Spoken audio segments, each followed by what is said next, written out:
right, so I was able to make my way outside, walking down the street here to some blue tent area, which is where I get my wristband from.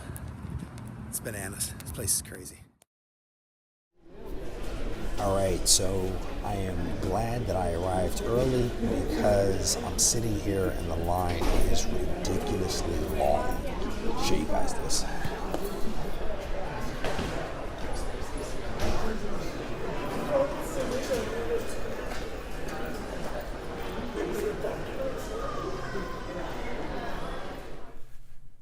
All right, so hopefully you guys liked that footage that I was able to shoot earlier today at the Silicon Valley Comic-Con.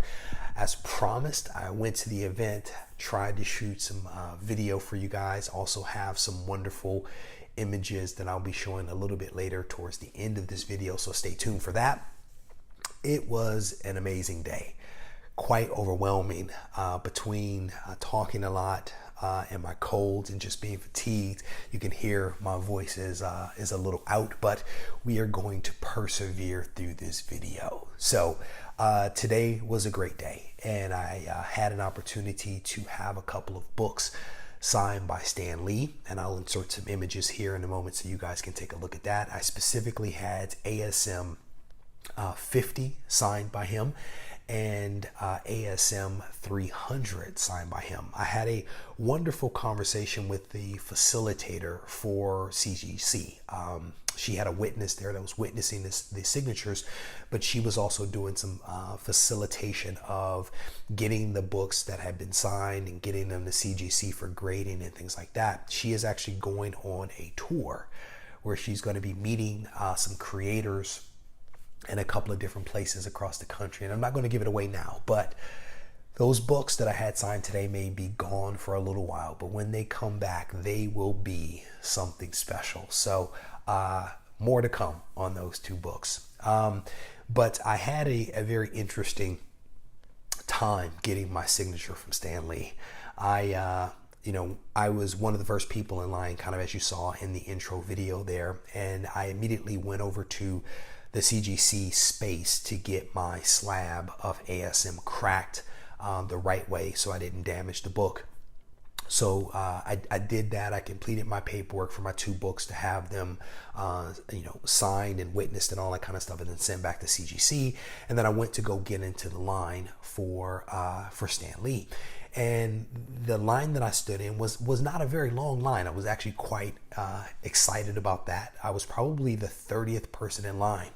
And I stood there for like 2 minutes. And then a guy comes by and he says to me, are you in line for signatures? Yeah, I'm in line. And he says, are you VIP?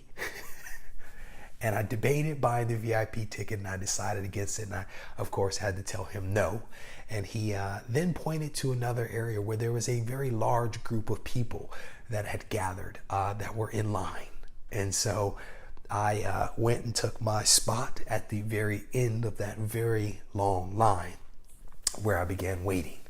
And I'm not the most patient person. And so I was trying to figure a way out of this situation. So I jump on my phone and I'm trying to get to the app to upgrade my pass to a VIP pass so that I could go into the line with 30 people instead of being at the end of the line of 100 plus people. And so I couldn't get a cell signal. And so I kind of left a placeholder in line, and I stepped off to the side to try to see if I could get a cell signal. And some messages popped in. As I was driving down to the con earlier the day, I actually sent my local comic shop owner a message, and I jokingly said to him, are your guys going to be saving a place for me in the Stan Lee line so that I can jump in? And what popped in was his response. He said yes, that he could let me jump in line with his guys. The problem was I then couldn't get a cell signal. So I'm off to the side, waiting for the line to move.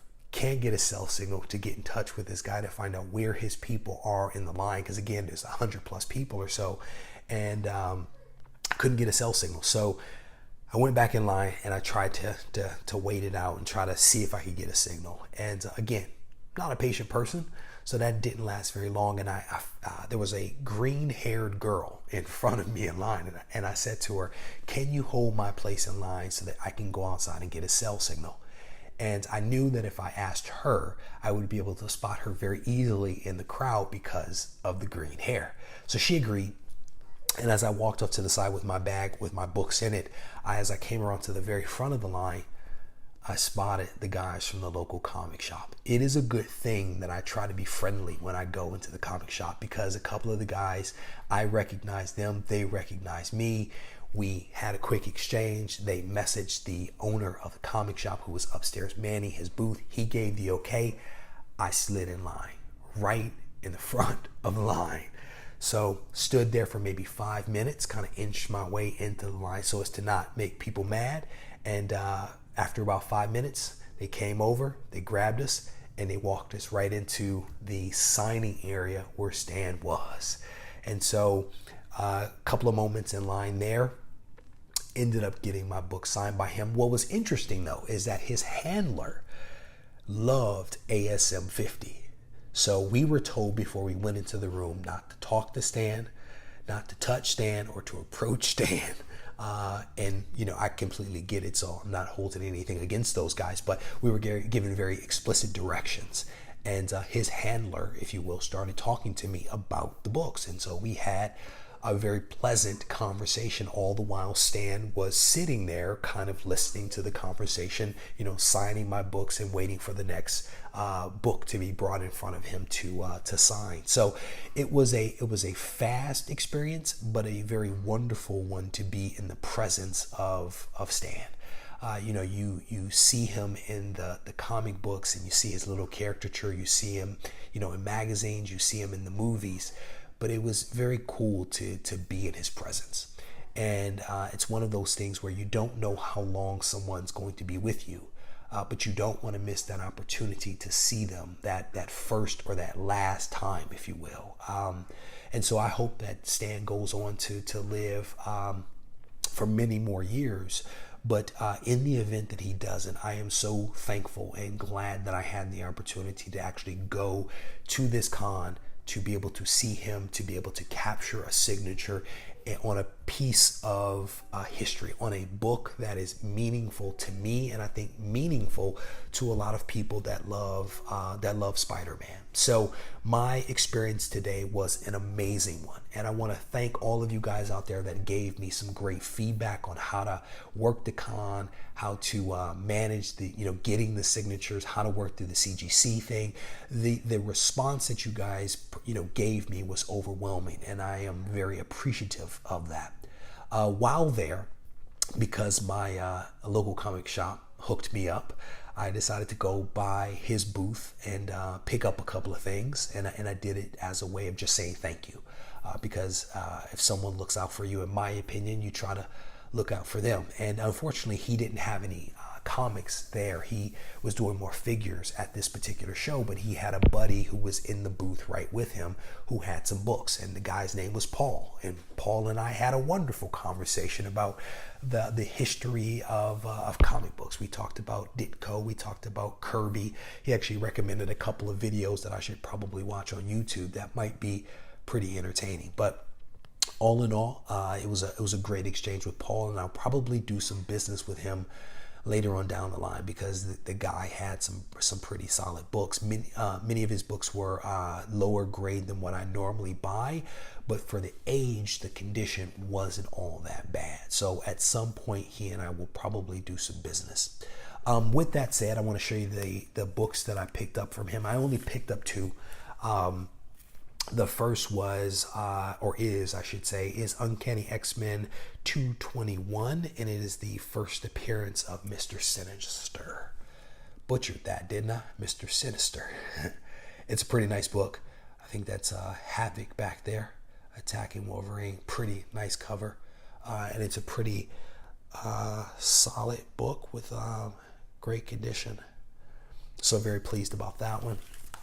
The other was the Uncanny X-Men 244, which is the first appearance of Jubilee. And again, another book in solid condition. These were probably two of the better books that he had that were X-Men books that were up on the shelf. So I picked up both of these.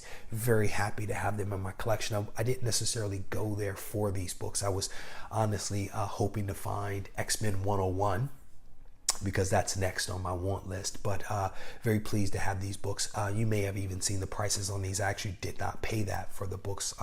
Paul gave me a nice deal on the two of these. And as soon as I bought these books and said my goodbyes, I left. It was getting a little bit late, and I still had at least an hour drive to get back home. Combined with the rain and all that kind of stuff, I was hopeful to be able to actually see my kids before they went to sleep. That didn't necessarily happen.